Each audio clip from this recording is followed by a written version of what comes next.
Hi guys, it's me Karen from Karen's Intuitive Jewelry. Quick tutorial here. A friend of mine gave me this earring that she found. It's been a while, like probably almost 2 years.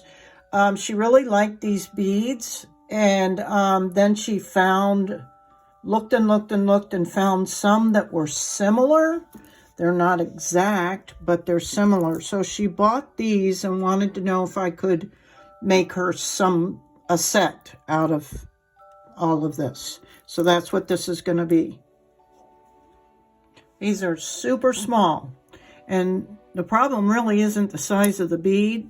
The problem is the size of the hole in the bead. None of the head pins I had would fit through it, which is how they did this one. So you can see the difference, and that's been the challenge for me. So I have to use a 26 gauge dead soft wire. And it's not ideal because it's so thin. But I persevered, and what I came up with were doing something like this. I thread that on, then I twisted it, so now we have double strength. Right, a double strand basically. And then I found these little components that I'm going to try and use. Okay?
I'm using Coreana chain, which was one of Wendy's favorite chains. And the main reason I joined her YouTube channel was to learn how to work with the Coreana chain.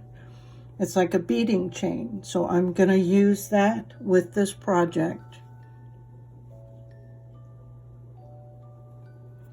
And these bigger size beads, I just used a flat end head pin and just bent it halfway over and did a simple loop. Well, actually a wired loop.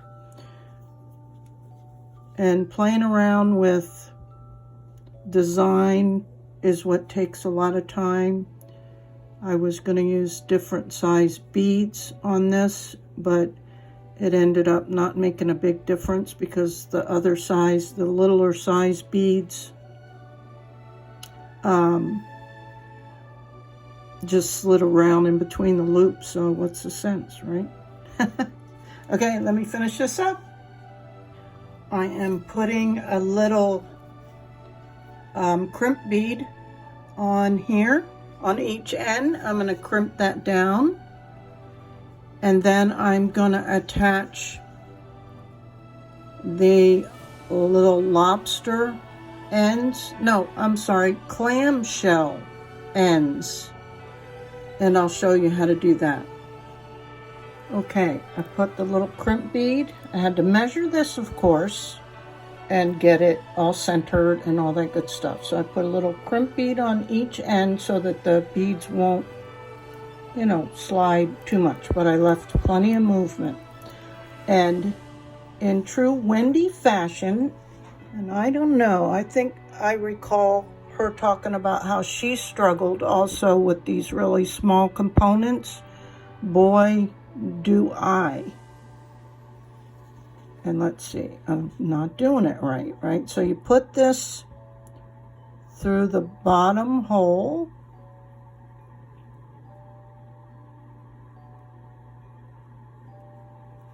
And then you put a crimp bead on.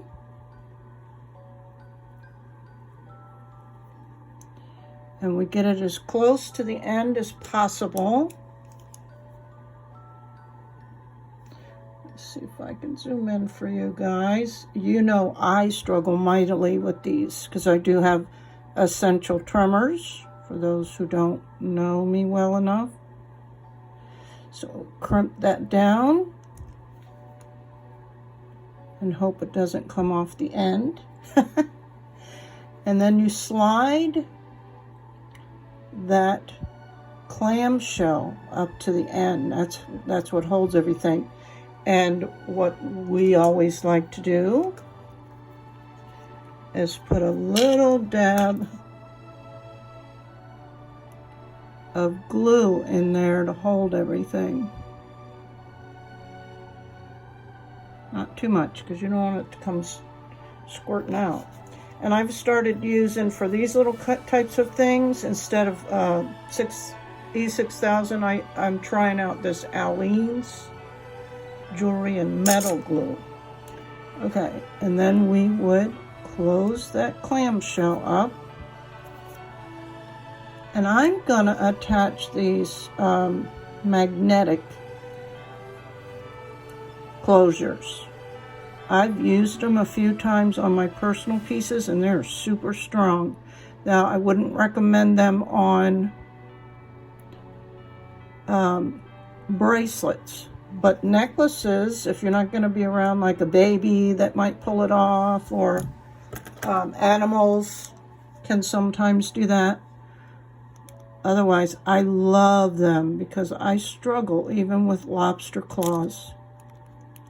So these make it, and you see I'm shaking. I know normal people, everybody has shakes, but when you have essential tremors, you don't really know when they're going to come on, and they can be very violent at times. So I'm going to finish this up. Okay, guys, here's the final little project for a friend of mine that I've been holding on to these beads for a couple of years. Couldn't figure out how to do it, but once again, Wendy inspired me. I love it. It turned out so nice. I'm going to zoom in a little bit so you can see. Now these beads and these beads are not exactly the right shade, and there's some things that I could have improved on if I had the right equipment. These, you probably can't even tell it from there, but I can see it, and you know we're our worst critics. The wire that I had to use to wrap it, again, keep in mind that it was a very, very thin 26 gauge, which isn't always ideal, and it's slightly different color. Gold really shows the difference. But anyway, I think she'll love it, and at least it was made with a lot of love and inspiration from Wendy. So I hope you enjoyed this short tutorial. Thanks guys. Till next time. Bye.